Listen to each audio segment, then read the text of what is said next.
Kerusuhan antar kelompok pecah di Jalan Taman Siswa Kelurahan Wirogunan, Kementerian Mergangsan, Kota Yogyakarta pada Minggu 4 Juni 2023 malam. Kedua kelompok yang terlibat bentrok tersebut yakni Wadah Supporter PSMI Yogyakarta, Beraja Musti, dan Perguruan Silat Persaudaraan Setia Hati Terate atau PSHT. Kerusuhan di Jalan Taman Siswa berawal dari Jalan Kenari Kelurahan Mujamuju, Kementerian Umbul Harjo, Kota Yogyakarta pada Minggu 4 Juni 2023 sore sekitar pukul 16 waktu Indonesia bagian Barat. Pantauan tribunjogja.com pada Minggu 4 Juni 2023 malam, pukul 20.30 kerusuhan masih berlangsung di Jalan Taman Siswa.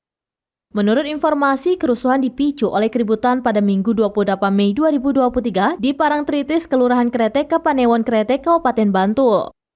Kemudian pada Minggu 4 Juni 2023 sore, sekitar pukul 17 di Jalan Kenari datang rombongan berjumlah ratusan orang untuk menindaklanjuti permasalahan yang terjadi di Parangtritis.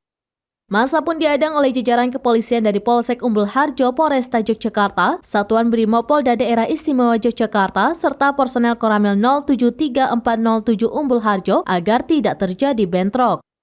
Di Jalan Taman Siswa, kerusuhan antar kelompok ini mengakibatkan sejumlah bangunan mengalami kerusakan.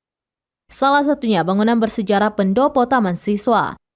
Masa PSHT sempat bertahan di sepanjang Jalan Taman Siswa dan mematikan sepeda motor sebelum akhirnya dievakuasi dengan 16 truk ke markas Polda Daerah Istimewa Yogyakarta.